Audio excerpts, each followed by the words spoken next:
Well, as always, it just touches my heart to see you. Good morning, afternoon, evening, middle of the night, where all of you are. Yeah, welcome. Lovely, lovely to see you. Okay, so we'll start with a meditation, and this will be a version of the meditation on page 36, discovering what is common in all experience. So I would ask that you sit comfortably, upright, and close your eyes or keep them just slightly open, whatever your preference is.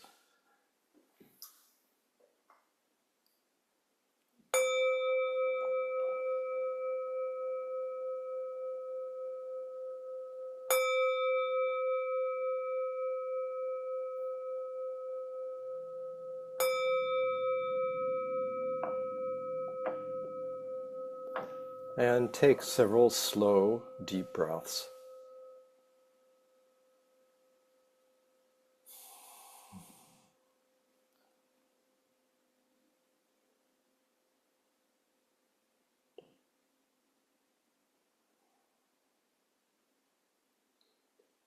And allowing your attention to naturally drop down and in to the core of your body.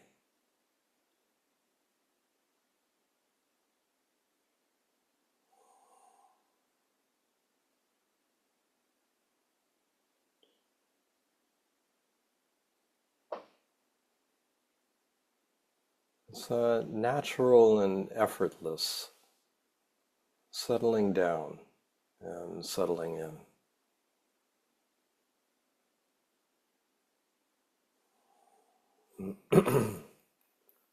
Excuse me.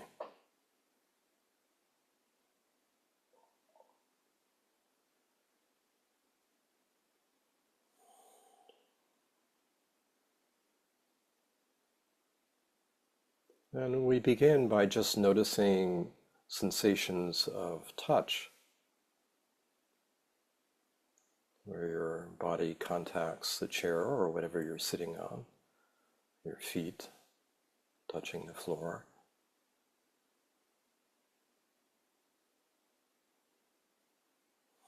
And feeling the weight of your body held and relaxing into that sense of being held.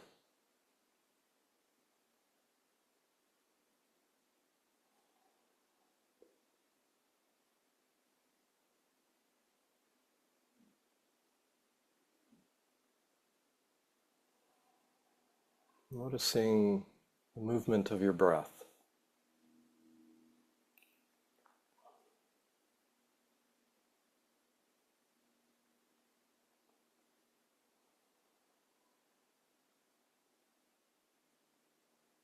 And the beat of your heart.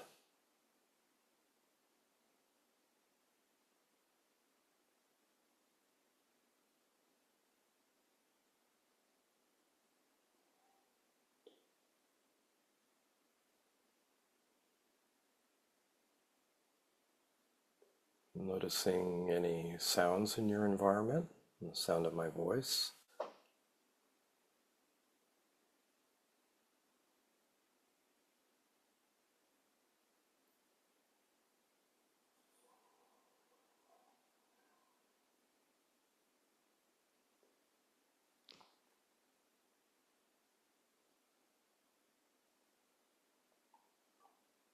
Any tastes.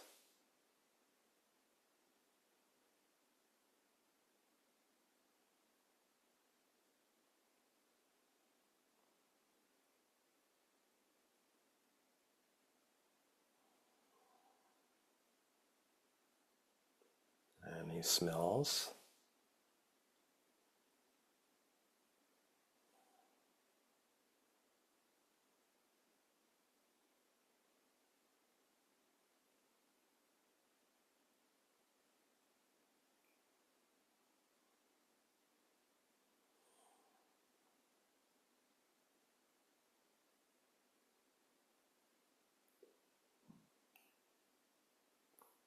Noticing any other sensations in your body. areas of relaxation, openness.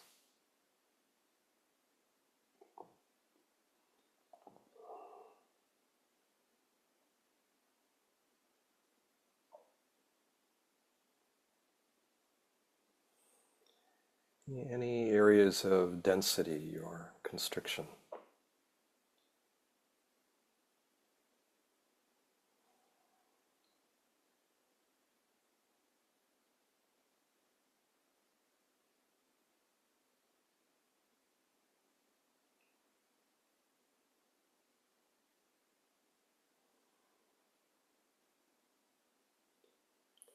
And noticing any feelings.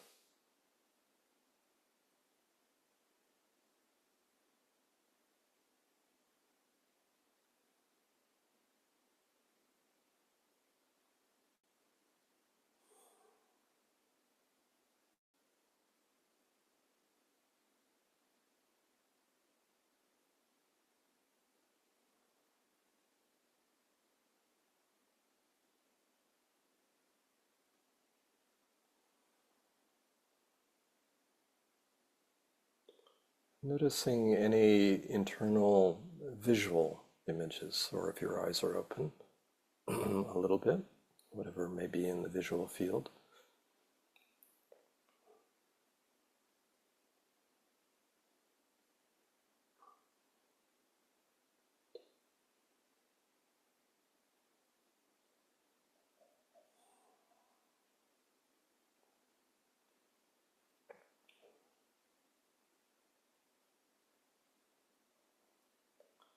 And noticing any thoughts. Excuse me. And thoughts are usually internal commentary or narration.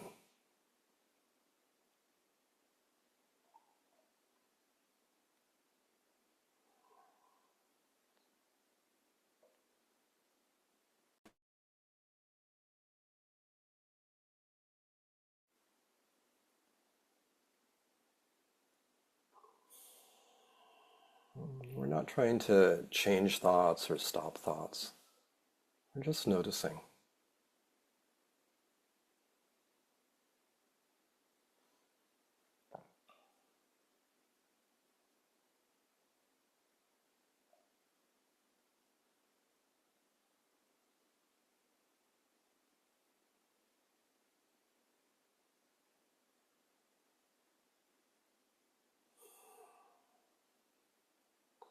And then asking yourself the question, what is the common element of all these experiences?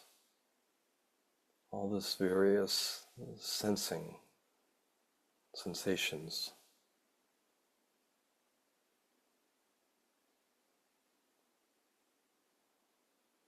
What do all these experiences have in common?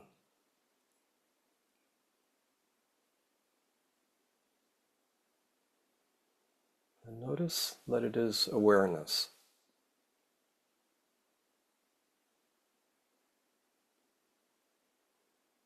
Without awareness, there's no experience.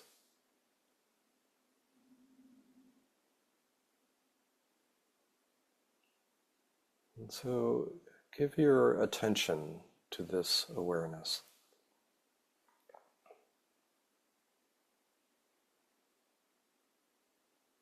Be aware of awareness.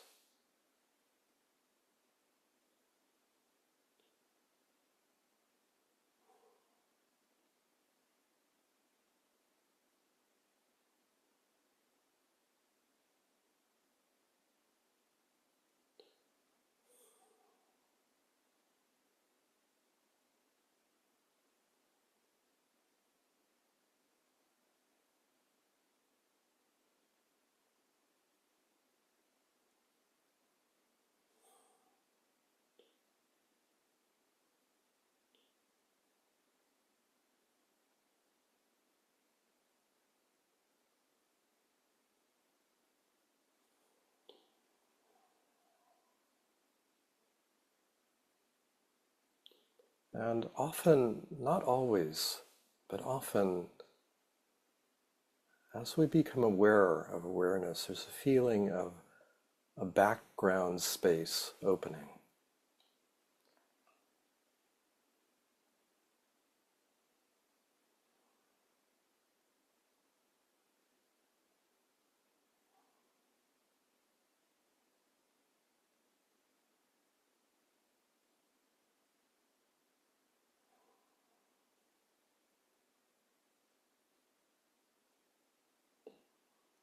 A sense of open, spacious awareness.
And if our attention is distracted by thoughts, as is often the case, we just notice that we're aware of thoughts. Then we come back to awareness.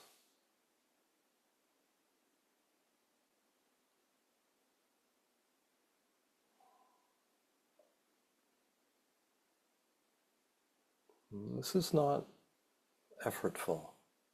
It's an effortless recognition and attunement.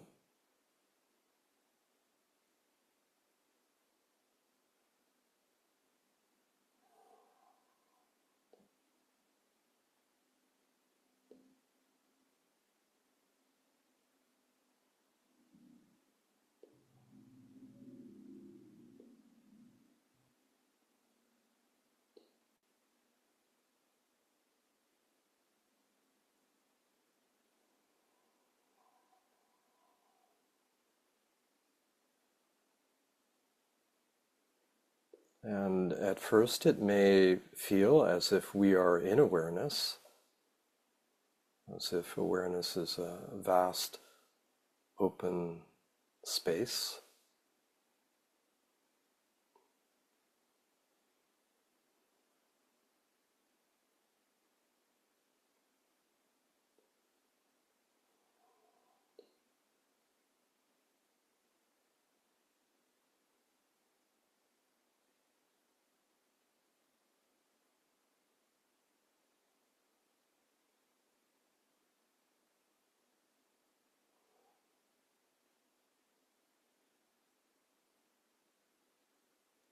And at some point there may be a recognition that we are awareness.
And we may recognize and intuit that this awareness that we are is shared by all beings.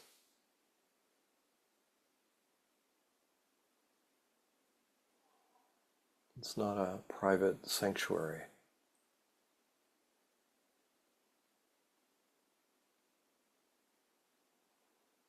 Rather, it is our common ground.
Lisa? Thank you, John. All right, so now we're going to open the floor for questions. And just a reminder, each week we emphasize and focus on particular chapters. And this week it's chapter 4, Discovering Presence, and chapter 5, The Sense of Inner Knowing. So if you have a question on anything in the chapters or on those themes, please feel free to raise your hand. And if you've asked a live question before, we'll just ask that you leave space for others, since we have actually over 400 people signed up. Not everybody can come every time, but we want to give as many people a chance to ask a live question. So when you ask your question, also, please be concise in your question, also, so that as many people have a chance as possible. And please use the digital raise hand function, which for the most part you can find under the React button. The React button has like a little heart. If you just click on that, you'll see within that menu at the bottom it has a little raise hand icon. So that's the way to raise your hand. Please direct chat me if you have any questions. John won't be able to respond to direct chats to him, but if you have any questions, please feel free to chat me and I'll do my best to help you. So yeah, if you have any questions, please feel free to raise your hand and we'll go ahead and get started. And I realized, Lisa, I did want to say briefly a few Oh, things. great. Okay. Which I should have said before inviting you to say what you did. But anyway, that's how it goes. Um, so often, for those of you who are familiar with the way that I teach, I, um, I touch on presence. I speak of presence often um, as awake awareness, as being aware of awareness, attuning with awareness, resting in and as awareness, as we did today. And I don't spend maybe as much time with it as I could, because I assume in some way many of you have been exposed to these kind of teachings pointing to awareness and have some familiarity with it. And that assumption may not be accurate. So really, this is the chapters on presence, and your the sense of inner knowing, um, are really, really important in terms of being aware of inner resources in this process of investigation and unveiling. So the more in touch with presence we are, presence being awake awareness, the more attuned with that we are, and even a little bit, it's not like a light fully on or off, but more like a dimmer switch. And as we become more familiar with it, the sense of that luminosity grows and access becomes easier. The more in touch with it we are, the easier this whole process is in terms of investigating deeply into our true nature and the obstructions to it. So I just wanted to make that point. So for those of you who are have a regular meditative practice or have that in the past and easy access to the presence, um, that's great. And for those of you who this is new material, I would recommend a regular sitting practice and one that is evocative and invokes a sense of presence, because as we attune with it, it just gets more and more accessible and easy, and it's a very important resource. So that's what I wanted to say about presence. And as far as sense of inner knowing, it's about actually learning to listen to the body and to decode noise from sound, and to know what the signals of inner knowing are. And that's also a bit of an art and requires some attention. So those are the subjects of our conversation and questions today. Okay, that's it. I could go on forever, but I won't. I'd rather just, yeah, dialogue with you guys. So, Lisa, do you want to call on people and then we'll begin? So Valerie, go ahead and come off mute.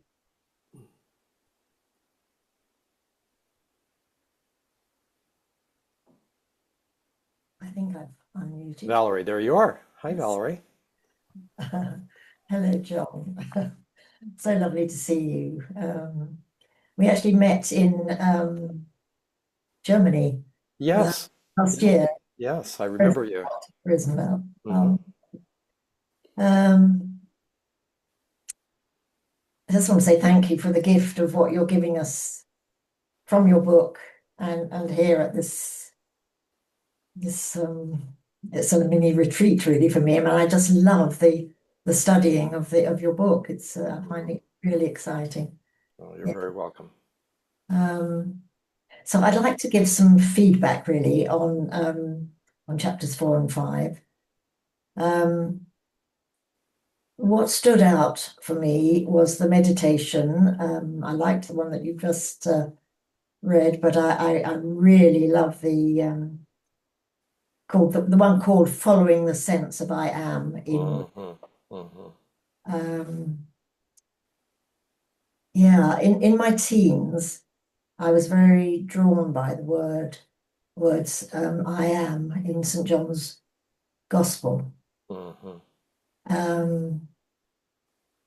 Yeah, every time I came across them, which probably wasn't very often, but when they did, they really, really made me jump.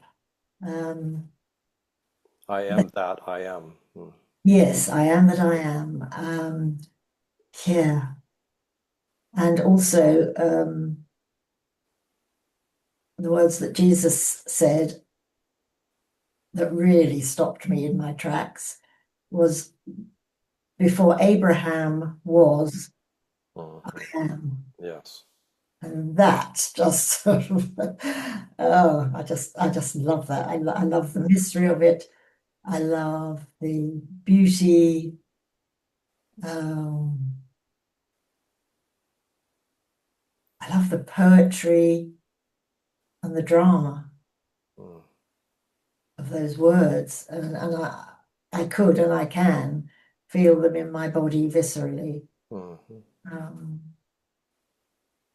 So that was, yeah, that was way back in my teens that I first came across it. Now I'm in my 80s and have been following the non-dual path for about 7, 8 years, I would imagine. And I love these words even more. Yeah, they have a profound effect on me, and they can bring me very quickly into presence. Mm-hmm. Beautiful. It is beautiful. I can feel that. Yeah. Mm-hmm. In your commentary after the meditation, you say the sense of I is like a golden thread leading us home. And those words are evocative for me too. They speak to me of the potentiality of transformation. Mm-hmm. And then you go on to say, and I quote, there is no limit to how much we can embody presence. Acclimation is an ongoing, open-ended process. I find this so wonderfully encouraging and exciting. Yeah, I just want to keep diving deeper and deeper. Absolutely. Yeah, Beautiful. I mean that's my longing really, to live from the depths. And I've had that thing about depth. That actually goes back to very, very early days in my life. Like there's something missing, or there's something deeper Mm-hmm. that I needed. You've had a sense of that, yes. Yes, yes. Um, yeah, so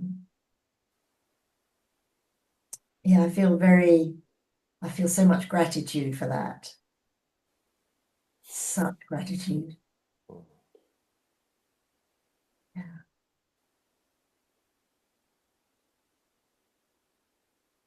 So, as you attune with this sense of I am right now, what comes?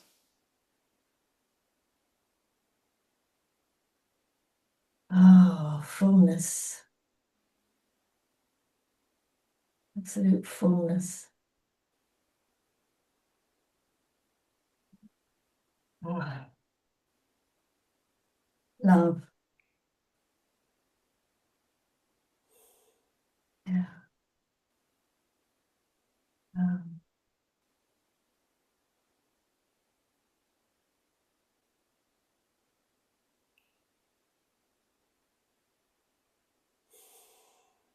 just love. Love, yeah. And is there, how shall I ask? You've spoken about yearning and uh, and now fullness.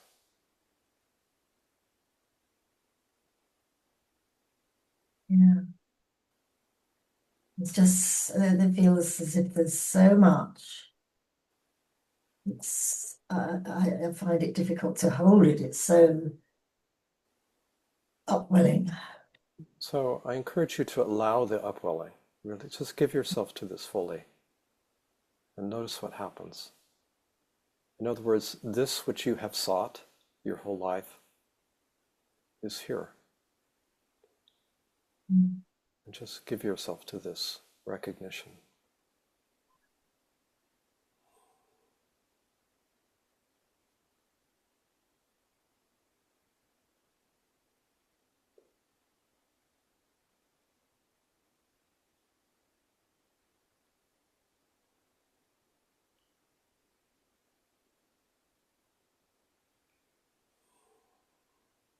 That's right. Let yourself know Yeah. what you know. Yeah. That what you have been seeking, you are. Yes, I am. I am. Yeah.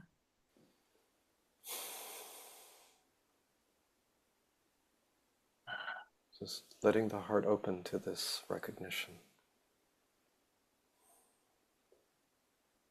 So much joy. Oh,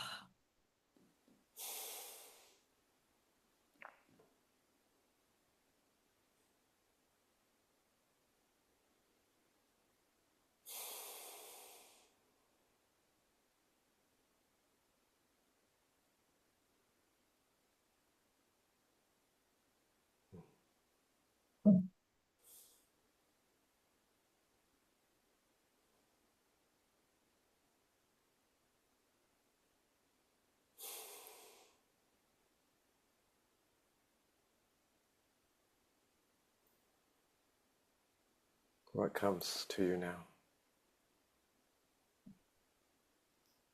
It's more love. Yeah.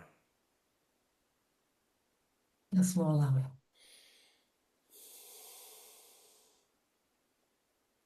Beautiful. Thank you so much. Thank you. Yeah. Mhm. Yeah, I wondered when I was leading a meditation which one I would do. And the I am or the whatever it's called. It all points to the same direction, but Yes, of we course. may be more sensitive to a particular way of Mhm. entering. And you're very Yeah. sensitive to the I am, sense of I am. And Yes. it's interesting, we can, if we just, to give a little bit of attention to this particular practice, to mentally repeat to ourselves, I am, and then let it go and sense, have a sense of I am, and follow that inward. And it opens up. At first it feels localized and then more and more non-localized. And this is really the essence of Ramana Maharshi's inquiry. Yes. We follow the sense of I am inward, and it opens up, Yes. becomes infinite, in fact. Yeah. All right. Thank you. Thank you so much. Yes, you're welcome. Thank Okay. you. Thank you, Valerie. Katya, please go ahead and come off mute. Hi, John. Hi, Katya. Meet you again. Yes, good to see you. It's been a while. So I'm referring to your chapter 4, where you were talking about where does the body end? Yes. Mm-hmm. And I'd like to share something about that. Since around 5 years, I'm doing more or less daily diets with deep investigations. And since a year, they're very body focused. And it's only since then that the deep gap that I had inside me can integrate.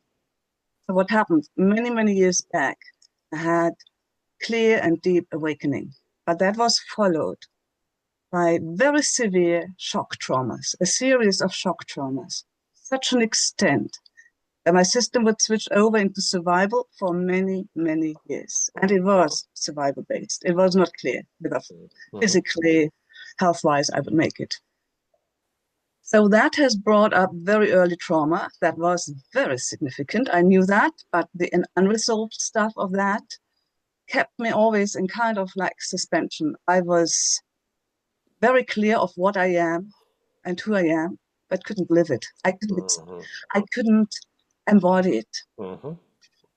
And since a year, I've got 4 diet invites or questions. And the first one has always been, since a year, regularly, fully inhabiting the temple of the body. And it initiated a revolution of what I call being able to dive into, I call it the inner body. I know that Eckhart Tolle talks about the inner body as well, and I don't know if he refers to the same thing, but for me it is that luminous body that encompasses everything, but neverthelher is as strong as a fortress. And I know what I'm talking about because I know very much how it feels when I'm out of the body and how, to what extent, and how much the body can be a fortress when I'm inhabiting it, right? Yes, with that verticality, yes. Absolutely. And then there's another thing, how much strength and stamina, health-wise, my body has. That's, again, either a healthy boundary or not. Mm-hmm. But now being in the inner body, what I call now the inner body, it's a very different boundary, which is boundaryless, and which is a very different safety, which encompasses it all. Yes. So my second diet invite, that was either dropping into the heart or allowing the heart to take over. And then the whole thing would be, it would be just an invitation for whatever comes. And that was a chance for me. And there was nobody else who helped me in that. It was really being able to sink into the body, being witnessed by a partner in that, and being what I am, kissing the trauma that would come up. Because the deeper I dive into the body, the more that trauma will erupt naturally. That's right, it gets flushed out. exactly. And so this, when you were talking about the body, right? And where does it end? I have the feeling I'm at the a discovery of an incredible mystery. Mm, Incredibly. It's it's beyond true. words. It's true. It's true. And for me, that's the only therapist or trauma coach or whatever that could really help me. Presence, being able to be what I am, and within me having that stuff that had been put into this body mind system, so nervous system wise, that had been put into it, and kissing it like a princess, the ugly frog, and kissing it and merging with it and integrating it into the heart to make myself Exactly. more complete. Exactly. This is holy. It's holy work. For me, the Mhm. body, what I now call the inner body, is absolutely sacred Mhm.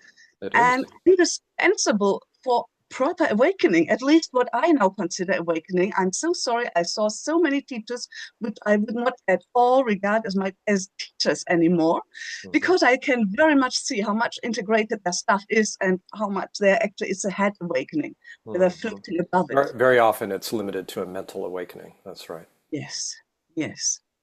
Now I would like to ask you if you had two things. I don't know about time. One is I would like to explore something more, and another is if you had anything else to say about the mystery of the body.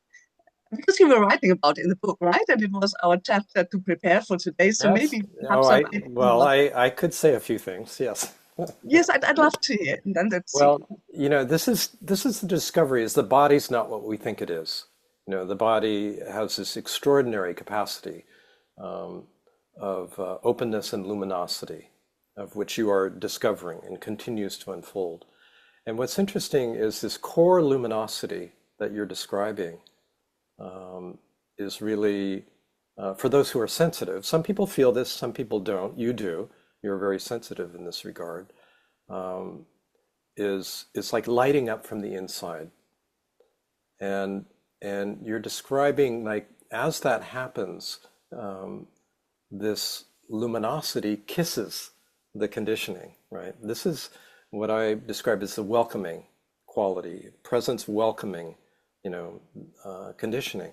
And in the meeting of that, in that openness and that deep verticality and luminosity, there's a welcoming of conditioning and the most difficult conditioning. And in that genuine welcoming, there's a natural integration of it. Hmm? This is what you're describing, and this is actually the process that happens. It may not look exactly that way for everyone, but these are the principles that's happening. And what we discover, the nature of this luminosity, this inner body, is not limited.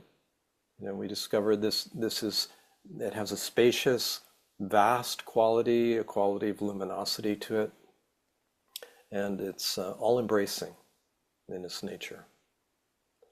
And as this luminosity grows, this internal sense of light, we feel a growing intimacy with the whole of life, what we call the world as well. So the sense of separation, the sense of fear, all of that tends to dissolve as we come into this knowing, into this essential verticality and luminosity. And we've had a few exchanges over the years, and I'm very happy to hear this opening for you, Katja, to hear It was, and to feel it, to sense that with you. thank I'm you. It very happy. was through the body, really the body being the key. Absolutely. Yeah, yeah. So, ordinarily we take ourselves, we think we are the body, we're in the body, it's my body. All of that, though it's a common sense experience for the vast majority of us, and it was what my experience was for many years, we begin to understand it's not the case at all. The body's not what we think it is, And then so this particular exercise in the book, like where does the body end, is a way of inquiring, into actually the infinite nature of the body. And we realize the physical body is contained within, the body of awareness, which is who we are fundamentally. Yeah. So given the nature of our dialogue in this book, I'm not going to do much in the way of, personal work. Ah, So okay. just because I want to leave time for more people. Yeah, I understand. Okay. Okay. Yeah. Thank you. Thank you. Good to see you, Katja. Good to see you too. And I really thoroughly enjoyed your book. I devoured it within hours. It was just all that I had needed over the years, all in one go. And it was all just a consolidation of my own experience, but it was very beautiful to hear it in such clear words. And sometimes you just need a mirror also, to that things can consolidate inside you. So, I'm very really, happy to hear that because that's why I wrote the book. I really wanted to consolidate, really make as clear, concisely as possible my understanding of this process to be a benefit to others. So I'm very happy to hear that. I think you managed. You managed to do that with that. Thank you. Yeah, I'm touched. Thank you. Pavlina, welcome. Hi, good afternoon. Hi, John. Hi, Pavlina. It's good to see you. Good to see you as well. Yeah, I have a question in relation to tapping into my sense of deep inner knowing. I found myself when I was reading chapter 5, when you were describing that there is resonance when we hear untruth from others. Mm-hmm. And I feel that I'm quite sensitive to that with others. And I can feel that, yeah, when there is alignment or misalignment on their end, but not so sensitive with my own truth and sensing into what is my own inner truth. And just as some context, since August, I'm transitioning out of a 11-year-old relationship or 11-year, relationship that had progressively grown to be quite codependent, very entangled with one another. Both of us had very sort of difficult childhoods. And in the relationship itself, I feel that I lost my sense of value progressively. And now, sort of in the aftermath of a divorce and separating a common business that we had together, there's been a lot of blame towards me. And this is something that's also a pattern for me going back to childhood. There was a lot of blame in childhood. Having said that, I was a very good little girl by, always like the best grades and, I never really had any. Yeah, it was unwarranted. Yes. Yeah, yeah. And I'm struggling to find my deep inner knowing when it comes to all of this blame. And also at the same time, I'm wondering if this perpetual self-doubt about it is so kind of a form of keeping myself stuck within the entanglement of the relationship or punishing myself almost because I do find that I have these patterns of rigidity. I'm very harsh on myself. So yeah, my question is with regards to, I'm also a highly sensitive person, but the question is with regards to how to decode your inner knowing about this in the face of this conditioning of being blamed, right? Yeah. And to blame yourself. So Yeah. we'll do just a little exploration here. Okay. So here's where meditative inquiry is helpful. And I'll just guide you through it and then mirror a little bit of what I'm sensing when I feel like you're in touch with it as a way for you to recognize your own self-knowing. That's my intention here. Okay. So what would you say the main self-blame or self-criticism is?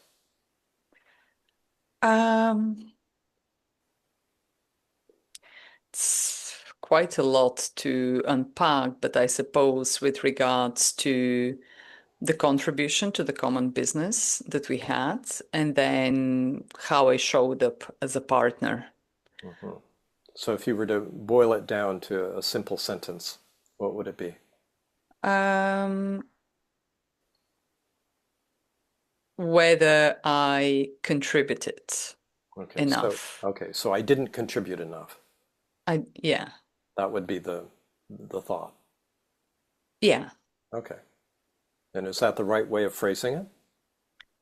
I didn't contribute enough. Yeah. Yeah, I think so.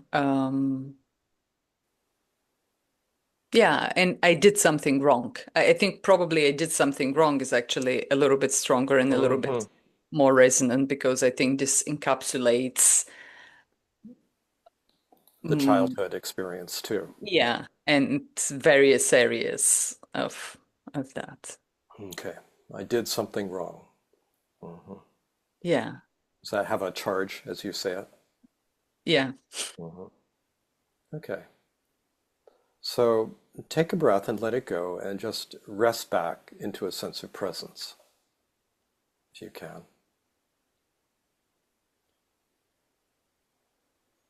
Yeah. And then ask yourself, what's my deepest knowing about this belief that I did something wrong? And then just be quiet and let it go.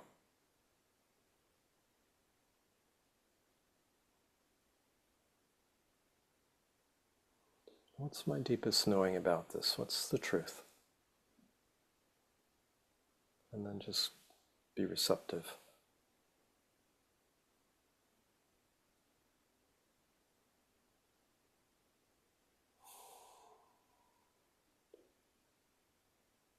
Notice what you experience. I find it difficult to tap into any inner resonance around it. I feel that I'm too much in the head. Thinking too much. So let your attention drop down into your body, not Mhm, looking for an answer, okay? Like, don't go to your mind for an mhm. answer. This is more sensing into your body. What's my deepest knowing? We let it go and let your attention rest down and in.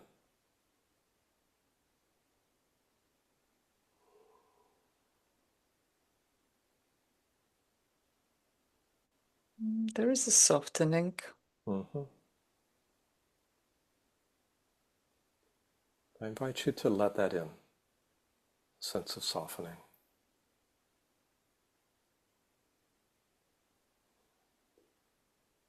Open to the softening. Notice what happens as you do.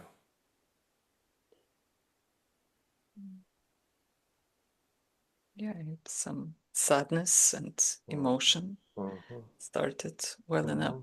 Mm-hmm. Just allowing that.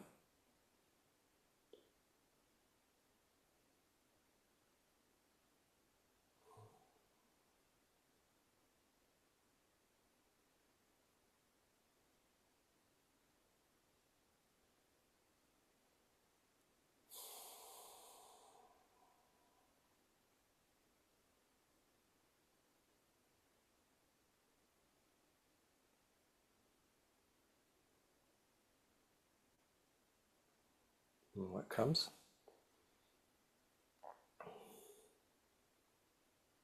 Kind of a sense of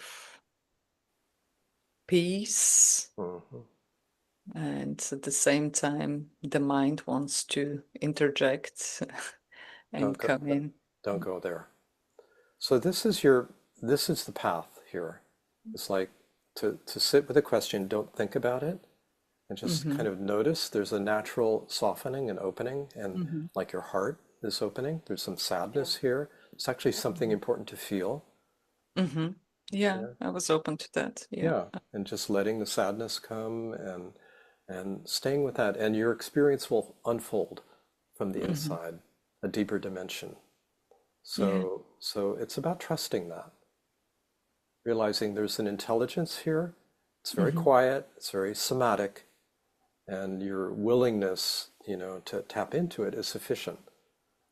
Yeah. But don't go to your mind, Mm-hmm. and you'll find your way. Yeah. Okay? Okay. All right. Thank you. You're welcome. Thank you.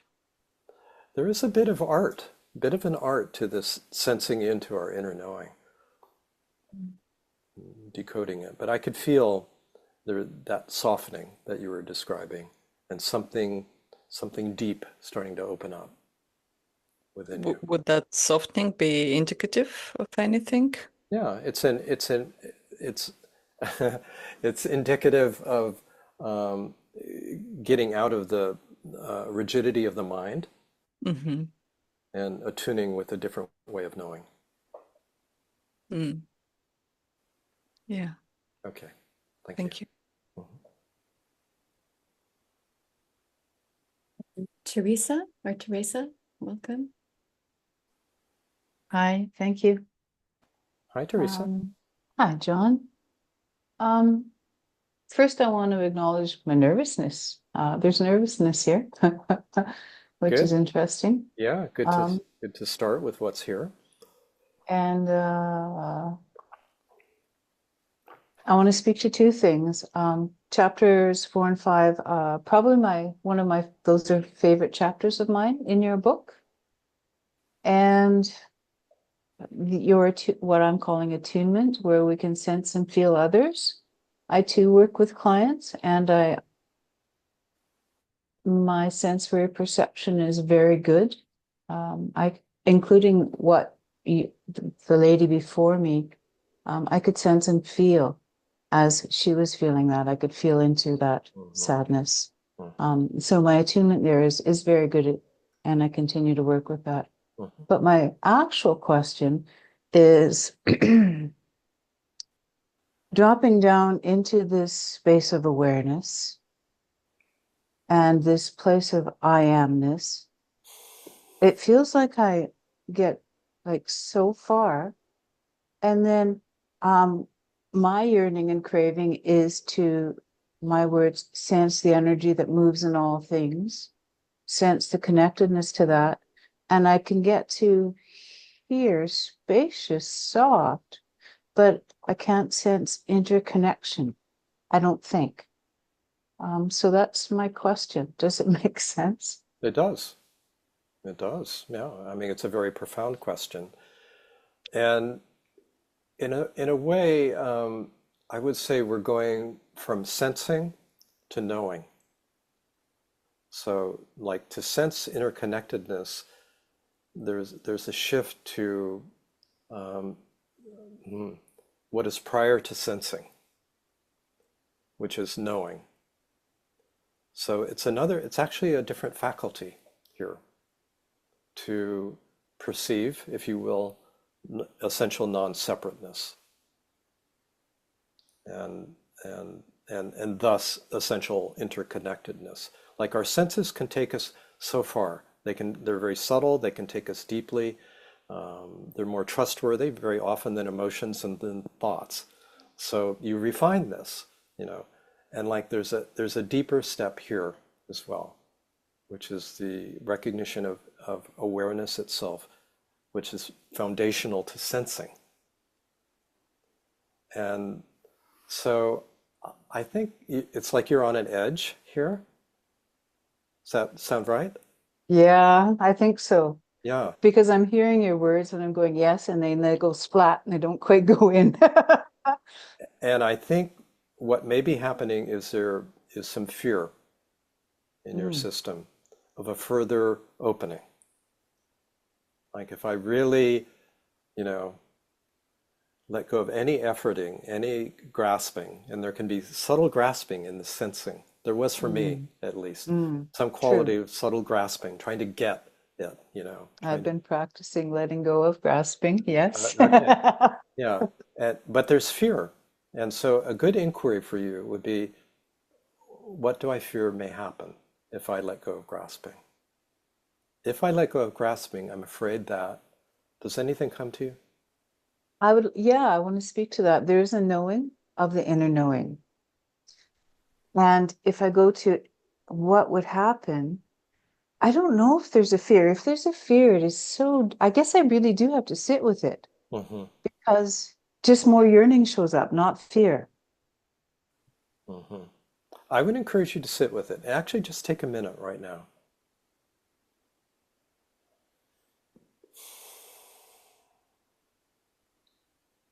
Well, what shows up is like dissolving, absolute dissolving. Would Yes, I dissolve into nothingness? exactly. Whatever that means. Yes. Okay.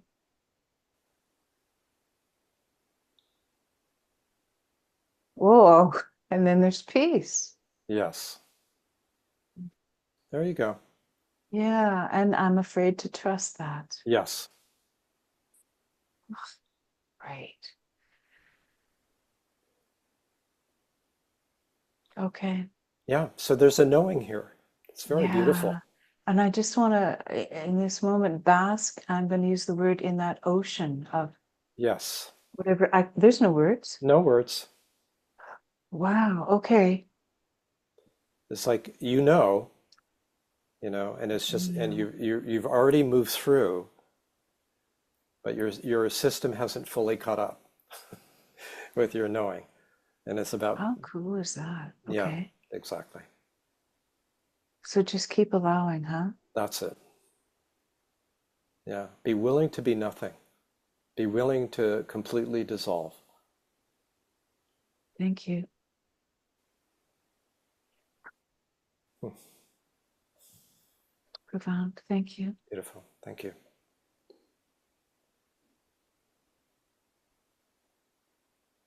Lisa, welcome. Thank you. Hi, Lisa. Hi, John.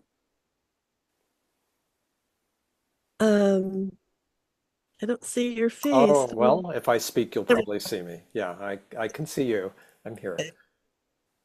So I had two parts to my question. The first part is you addressed the previous person, and um, I haven't gotten as far as her with going to the nothingness. I'm kind of more beginner. Uh-huh. Um, and um, Maybe not as much of a beginner as you think, but go ahead.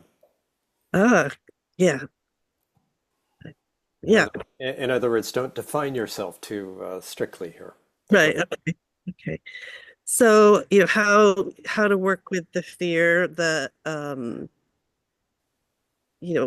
tricks that the ego might play to kind of constrain or limit me. hmm Um, so that's one part. And the second part is um, if awareness is not personal, that it's Yes, it's universal. is there a individualized awareness? In other words, when you um, so it's common to everybody, but there's individualized experiences, There are an individualized expression. That's right. individualized expression. hmm Okay. And all of this is in the context of, I think it's probably in like this total transition and being on the edge with a lot of losses. Um, and that's why I started on this path, starting with meditation and so forth. So yeah, do you have any recommendations for how to deal with the fear? I feel like It's about fear, isn't it? yeah, And what would you say you are afraid of?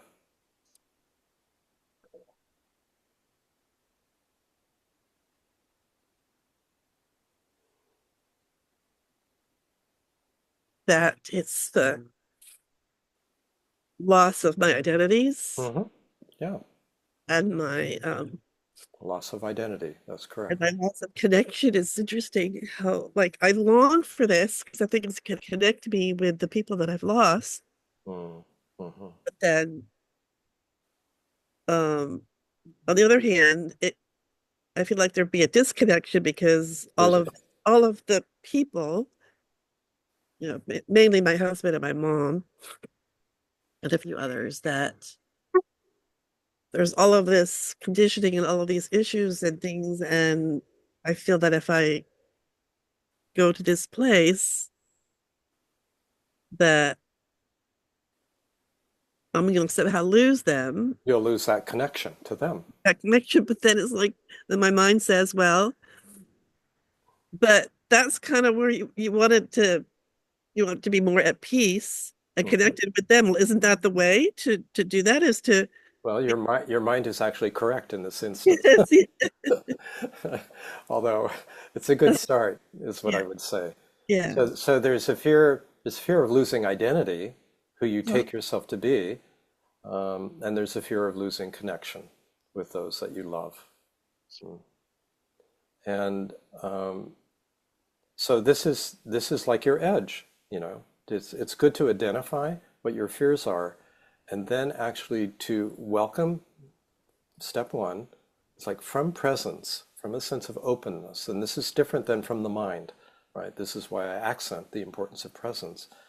It's like rest back, open, as this spacious open awareness, and from this openness, we simply welcome the sensation of what we call fear without trying to change it in my body. in Yeah. your body. Yes, exactly. And just notice what happens as you do. Like just being intimate with your experience of what we call fear. Not trying to change it or fix it or get rid of it. Actually welcoming it with curiosity and affection.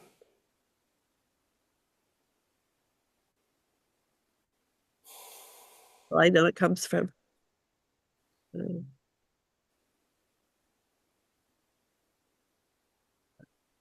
I know it comes from my childhood experiences. Uh-huh. Mm-hmm. Oh, totally. Yeah. Yeah. Working with my therapist, my mom was Yeah. so afraid all the time. And so she taught me to be afraid of Yeah. everything.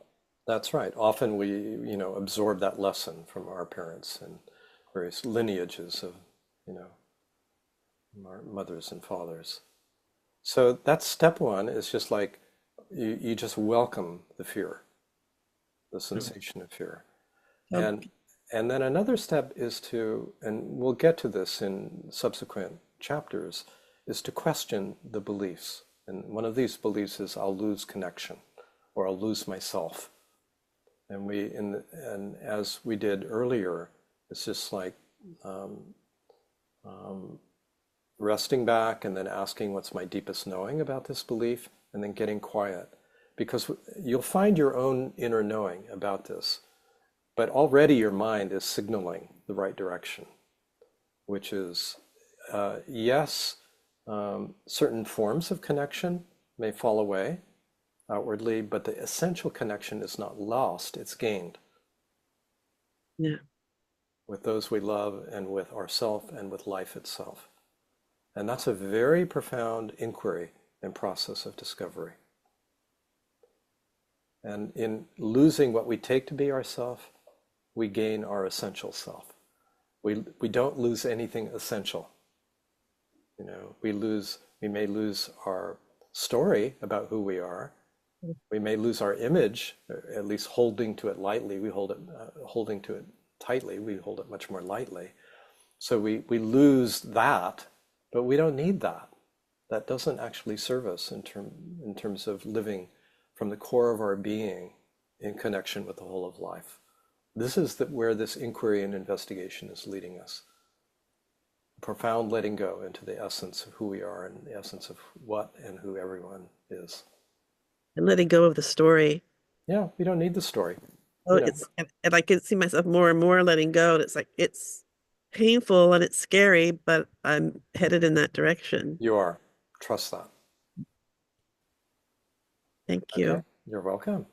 I wish you well. Joel. Hi, Hi. Hi, Joel. I was going to ask a question on awareness, but I'm feeling the sadness from that lady three people ago. Yeah. Yeah. Oh, Good. Stay with your sadness. oh.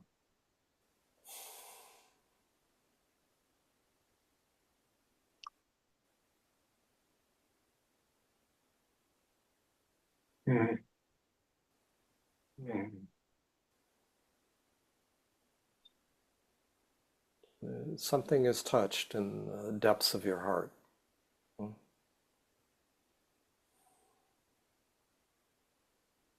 What is that? There's a knowing here.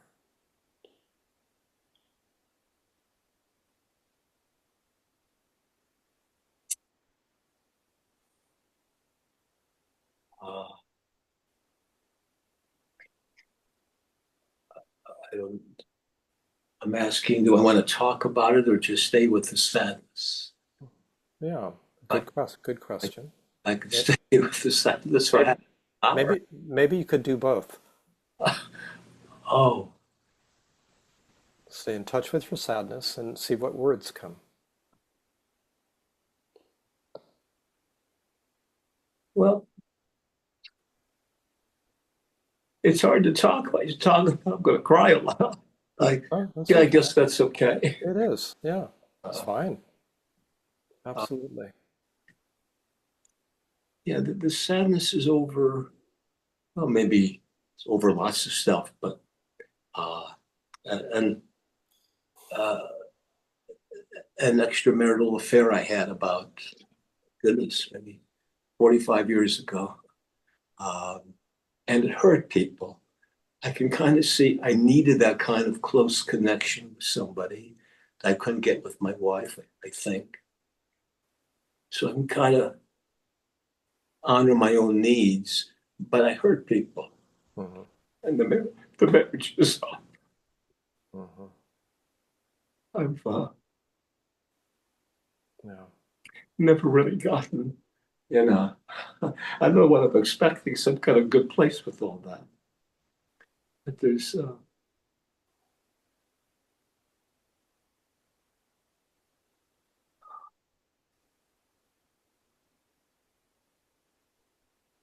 in a way, I was being authentic by having the affair. Mm.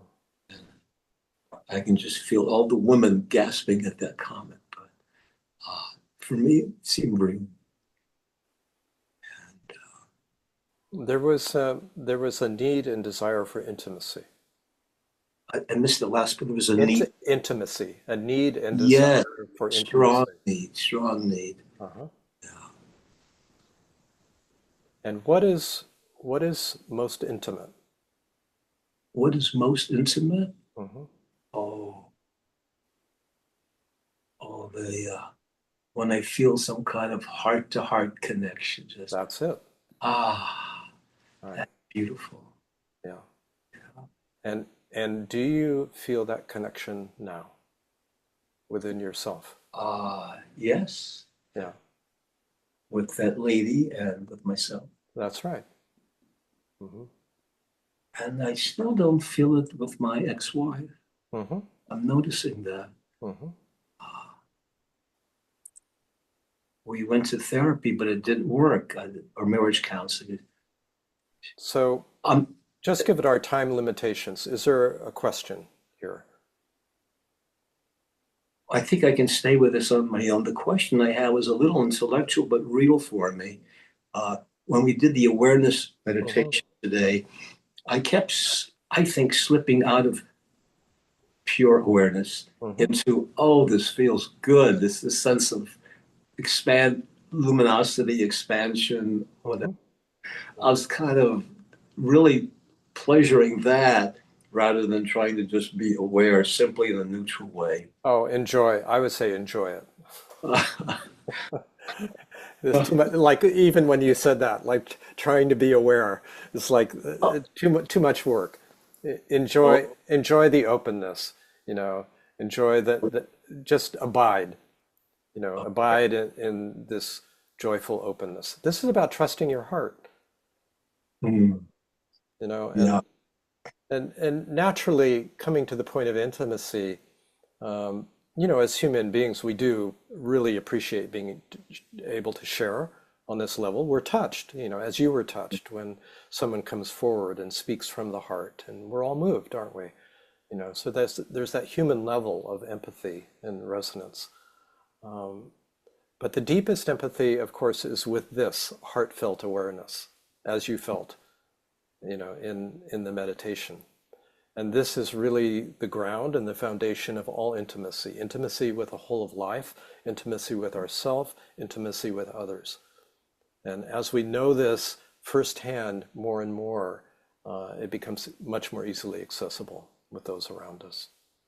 And we also feel an autonomy in that. In other words, knowing the sources within ourselves, we enjoy it with others when it's there, but we don't grasp or cling to it. We're not dependent upon it, realizing that the source is within ourselves and we can share from fullness, in relationship. And that's beautiful. Beautiful to be able and to be in touch and to share in that way. So, you must have been a poet in ancient Greece. That was so well said. I loved it. I'm glad. Good to see you, Joel. Stay with your sadness. It's important. There's a grief and regret here that's still being digested. And I would say welcome it into the depths of your heart. Okay. Yeah.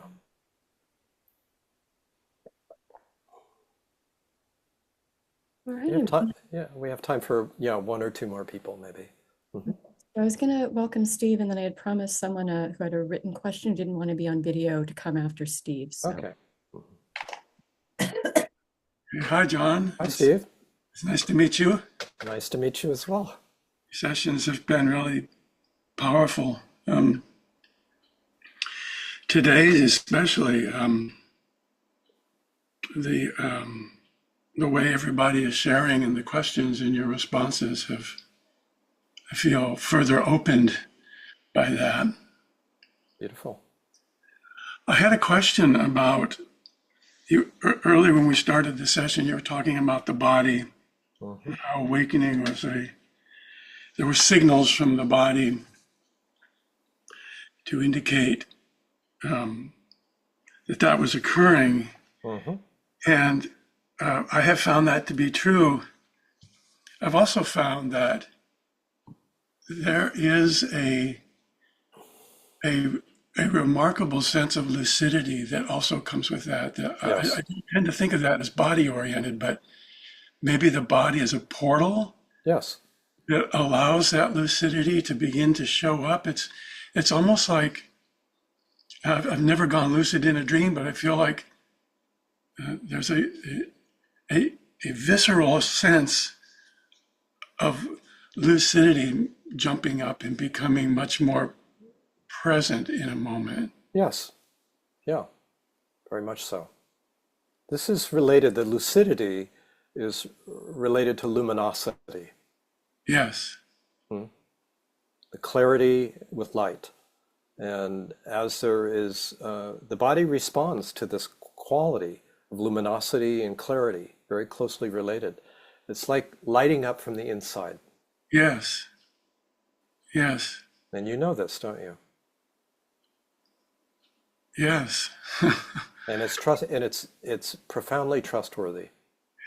Yes, and I find that trusting that I think that's my edge for opening. Is that exactly?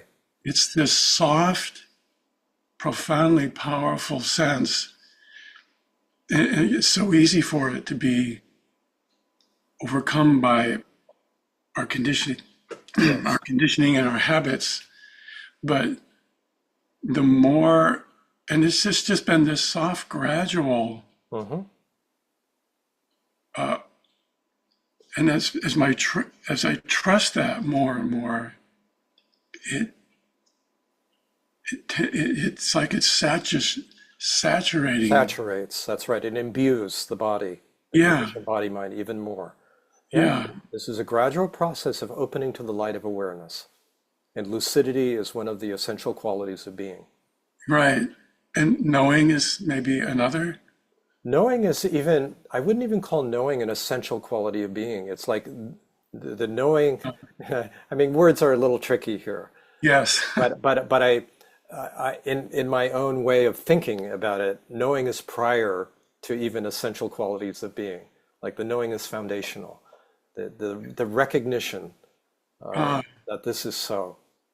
And that lucidity comes out of knowing. Yeah, or we could say it's a lucid knowing. I don't want to make too many final Yeah, statements here. yeah, The point I would want to make though is this is completely trustworthy, yeah, and it is a gradual process. It's subtle.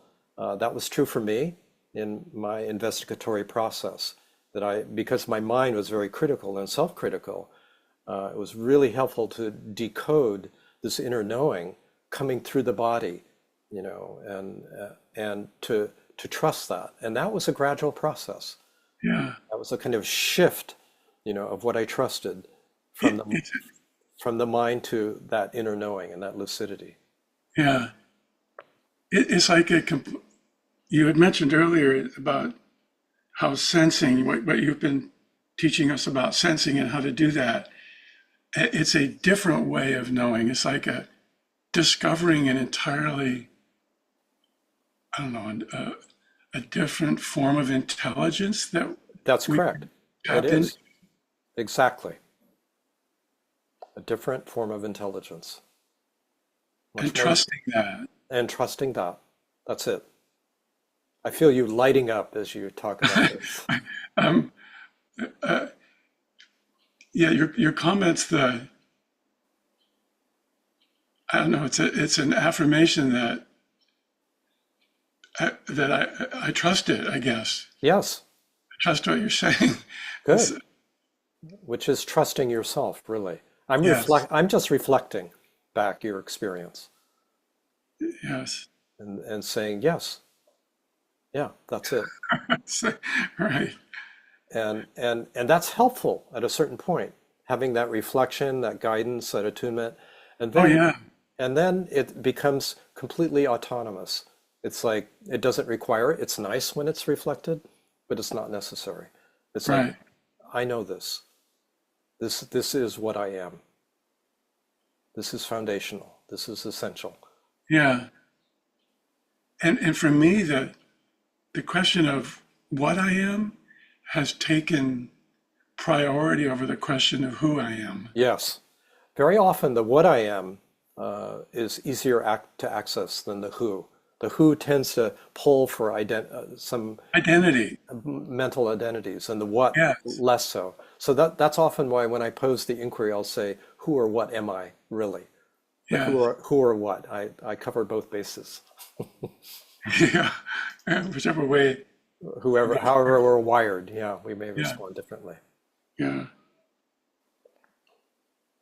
So Okay, thank you. you're welcome. Thank you. Yeah, yeah, beautiful. Okay, one more. John, Person. one written question. Sure. I had promised this person in the queue after Steve. So here's the question. John continually speaks to us as if awareness is something else, at the same time being clear that so-called awareness is us already. So who exactly is John speaking to? The construct is a bind because it asks us to attend to awareness. This separates a me. So does the concept of presence. If presence is all there is, then the whole idea of not being present makes no actual sense. Please clarify. Yeah, oh, it's a beautiful question and a subtle one.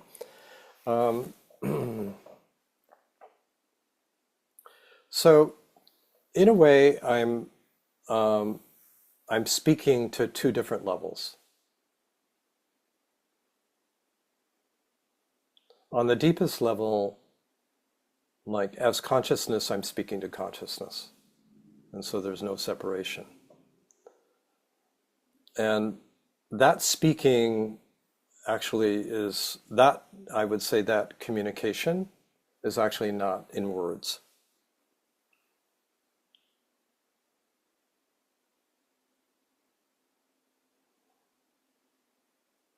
And then there's another level where I'm speaking to who you imagine you are or who you think you are, which is provisional and temporary.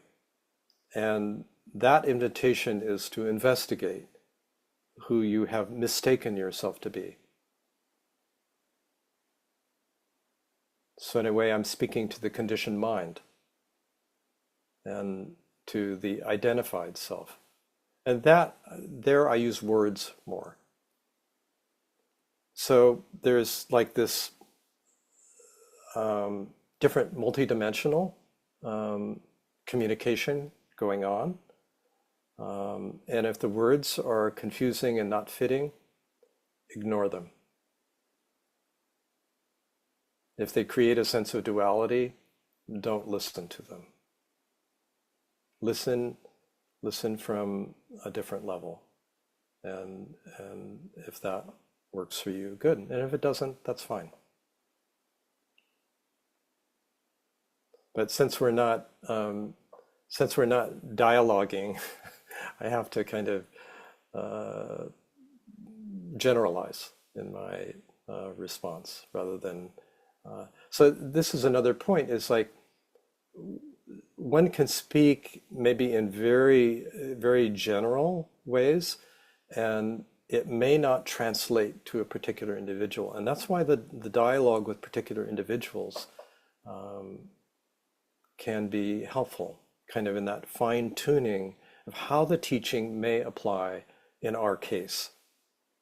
And we can then make the translation internally and see through whatever particular veils may be true for us. Oh, anyway, that's what comes. I hope that's helpful. I'll just say, John, the person just wrote back and says, oh, so I can skip the bit about you speaking to the conditioned mind and just go to the deeper place. There it is. Okay, well, lovely to be with everyone. Lisa, you have a few announcements, and then we'll open it up to the gallery view for everyone, and we'll say goodbye. All right. Well, first, just thank you so much, John. This has really been wonderful. And I think I should say, I think just as you were talking about, going forward, I think 99% will take live dialogues. It's really an exception to take a written question. So, but it was a good one. It's a good question. Absolutely. Yeah. So a couple things.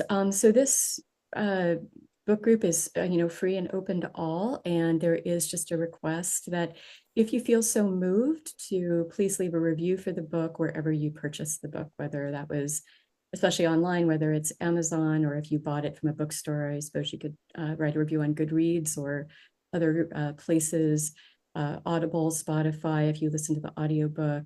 So however you got it, if you feel so moved to leave a review, that's wonderful. An authentic review. Yeah. Yeah, definitely.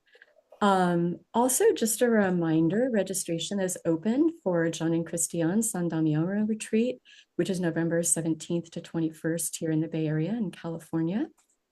So I just put the link for that in the chat. And then also just a reminder that here's our book group participant page link, and that is always going to have the dates, the chapters, the Zoom link, as well as recordings. Someone today asked for audio recording as well, so I'll start to post audio recordings in addition to the videos. And you'll get email reminders about everything, but you might want to bookmark that page as well. Our next meeting is Sunday, October 3rd, and we'll be covering chapters 6 and 7. And I think that's it.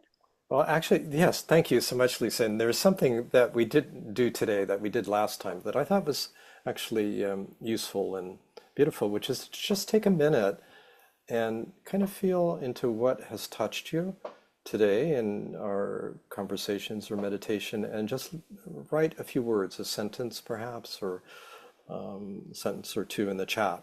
So we'll just take a minute to do that and look through the chats before you say goodbye.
Yes, the next meeting is August 3rd, if I misspoke, It's me.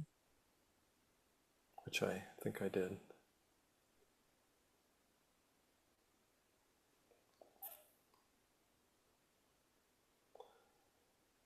Well, yeah, a lot of beautiful comments. It's nice to see, just how resonant this is, and I too want to thank those of you who shared in such a vulnerable and open way. It's a benefit to everyone, isn't it? It's like we're all doing each other's work and helping each other in this unfolding. So, thank you. Yeah, thank you for coming, and let's put our screens on gallery view and say goodbye for now. So see you next month. Have a good month, everyone.